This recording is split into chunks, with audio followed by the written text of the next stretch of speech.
Hi all.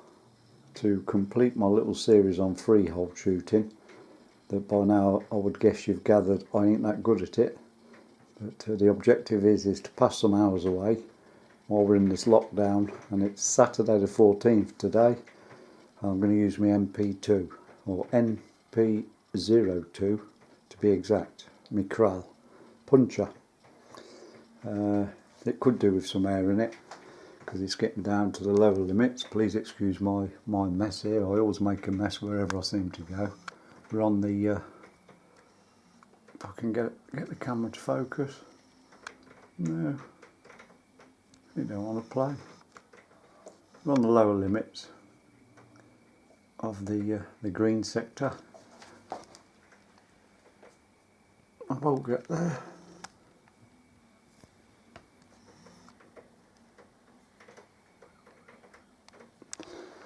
But I'll have enough air in for what I wish to achieve, which is probably about 15 shots.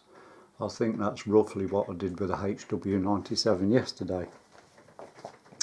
This also, that's the HW97 shots that I did, and that is about 32 shots with my CP2.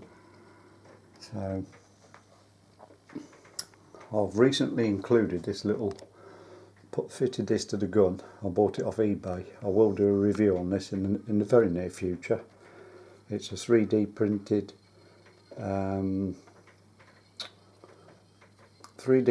sort of bipod holder. It's got a Picatinny rail on the sort of both sides, so you can put a lamp on there or other accessories, and also one on the bottom, which is what the gun is supported with. Now, when I go to the shooting club, I didn't really need this because they've got like nice little wooden, well, basically there's gun rests there on your bench. So I didn't actually need this, but the reason I got it is because it's a difficult gun to put in a typical gun rest, because this pistol grip bit here stops it from sitting in a normal gun rest, such as that one there. What my CP2 is currently in, it won't sit in that because the pistol grip down here comes down too far. So it's a blooming awkward little thing to put down unless you lay it on its side. But I won't be using a magazine. I'll be using a single shot tray, because the magazine on these 177 holds 14 pellets. I want to shoot 15. It'd be awkward to shoot 14 and just load one into it. So I will put the single shot tray. Got me my megascope on there. The big one I bought for my Varrock HW99, and because I didn't research the length of it, it was too long. It's a massive scope. It's 16¼ inches long. So obviously it interfered with the brake barrel. It wouldn't fit basically. So this is the only gun I've got left that I could sort of comfortably fit it to. It's an abysmal, horrible, typical November horrible day. It's very dark. Currently it's 2:45 in the afternoon, but as I say, the objective here is to kill hours of lockdown, because you can't really do a lot or go anywhere. So for an average 20-minute video, it takes 4 hours, or it takes me 4 hours of editing, sometimes slightly more. I'll show you what the weather's doing. It's not good. Apologise for the looking through blurry glass, but it is raining as we speak. It's raining quite heavy. But considering that target there, from where I'm shooting, is 48 feet. The wind shouldn't affect it too much, hopefully. It might go in my favour as well as against me. I know at the shooting club at 50 yards, when it's windy like it is today, I don't think the camera's picking up quite how bad it is. I'm getting a lot of reflections. I apologise for that. But we keep having really powerful, strong gusts of wind. So at the shooting club, normally at 50 yards or 60 yards, which I regularly shoot at, it'll knock your pellet off by a good 4 inches. So even if we wasn't on lockdown, I wouldn't have gone there today. I'd have cancelled it, because it's just too windy, just chucking, wasting pellets really, and it's not pleasant sat there in these winds and rain. But yeah, so just to show you, then in a moment I'll be shooting that little target down there, like I say, 48 feet. I have measured it. I've got to put a fresh target in, and then see what gives. Oh, let's go.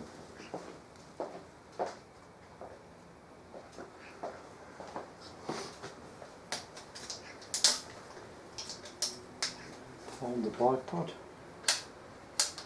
Put the first pellet in. Never shot this freehand before, this gun. First shot.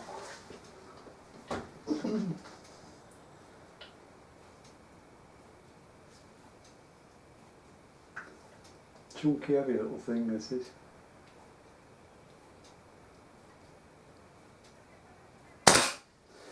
And the trigger is nowhere near as good on this one as it is on the Varrock, or even the CP2 comes to that. But I've never bothered trying to adjust it. What's going wrong here?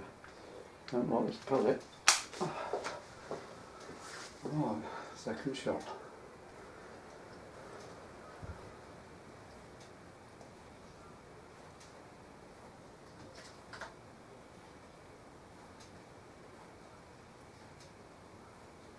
Damn hard to hold steady this is.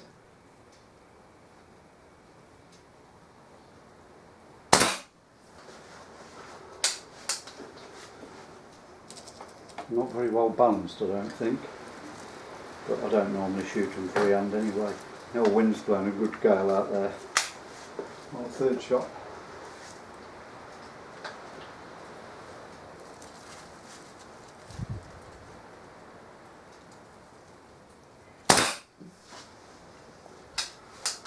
So far they appear to be going a little cluster, better than the Varrock, which is a bit unbelievable. JSB pellets in a wind. Fourth shot, I think this is.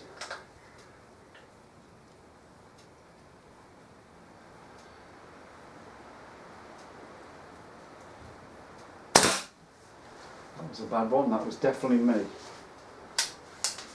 Definitely me. Yeah, it's not very well balanced, this thing, but then again it's got two air tanks, doesn't it? 2 air cylinders and a short stubby sort of pistol grip.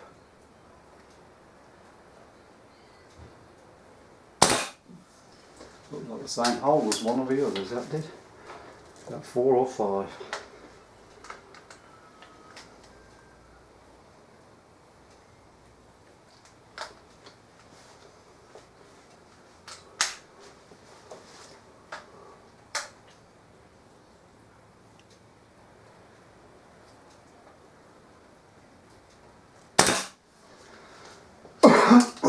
That was me. I pulled the gun slightly up as I pulled the trigger. Definitely great little guns for the money, these. About 340 quid brand new. With a massive shot count.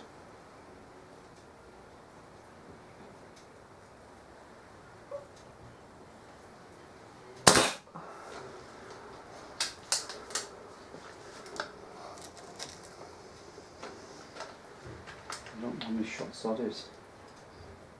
What we say, it's 9 or 10. Don't know. Not keeping count.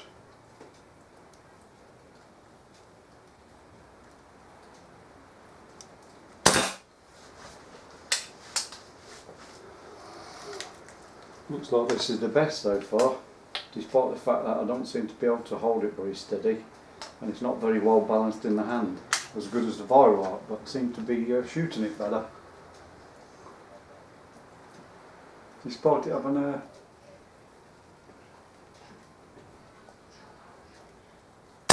not so good trigger. well, when I say not so good, it does its job. It's not as light, the second stage.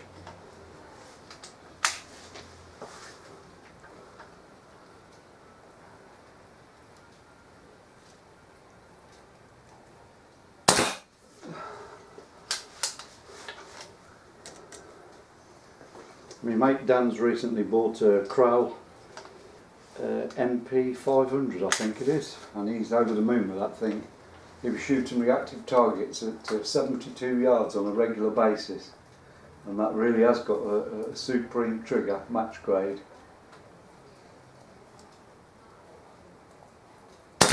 Like 500 quid. Fantastic gun. Tactical looking. But no doubts in the near future he'll let me do a review on that when I'm at the gun club with him. There we go.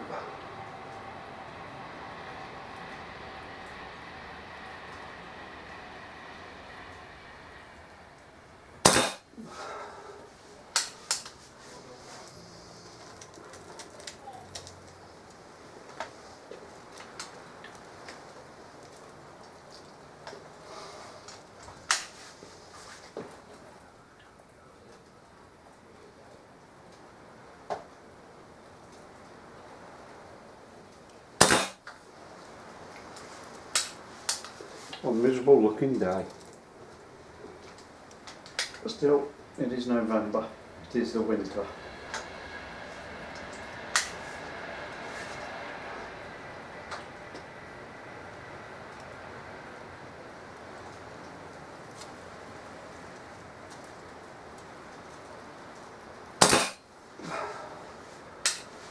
I'll do a couple more.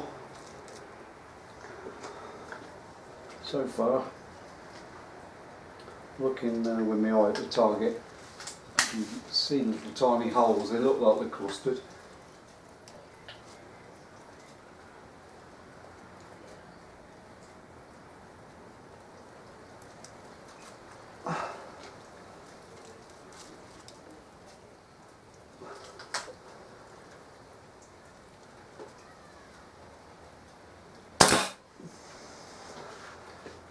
Very difficult gun to hold for me, this is.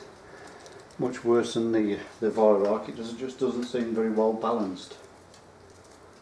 And I'm left-handed and all my strength, what I've got is in my left shoulder and my left arm. So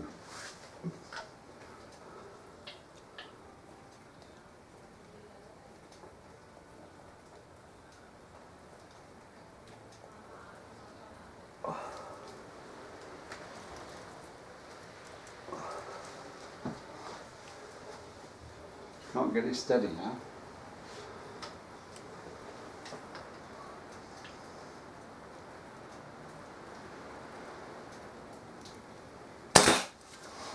One more, will be my last one. So far, I'm quite impressed, to be fair, considering. If I had to put money on it, I would have said the Viroc, because it's got a fantastic trigger. Almost no recoil since I fitted the TBT dropping kit, but I don't think it's that keen on the JSB pellets, that gun. I think it prefers the air arms.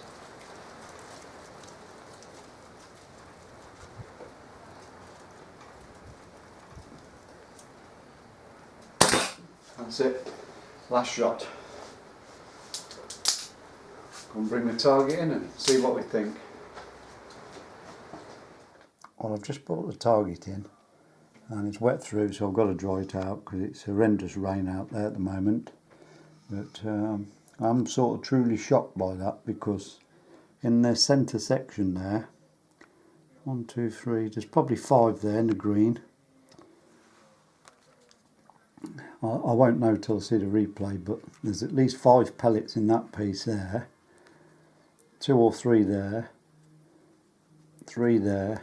2 worse ones there, as I got with the Viroc as well, because that's the Viroc target.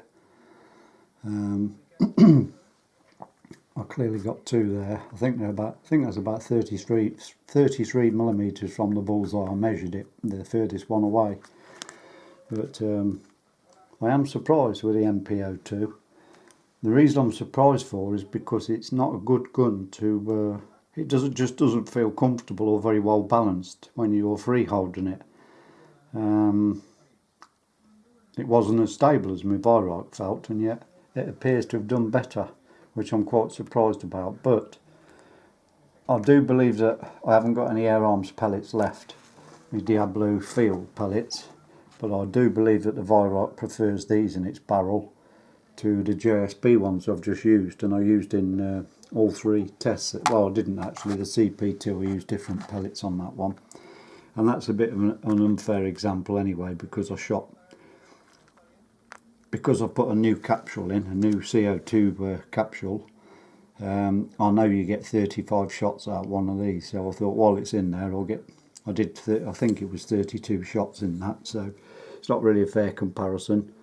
But I didn't count the shots as I was doing them. I lost count on all of them really, but I think there's a similar amount of shots taken. But I would say that, I don't know, there's a little cluster there on the Virock one with possibly 5 in that cluster there, and definitely 3 at least in that one, possibly 4.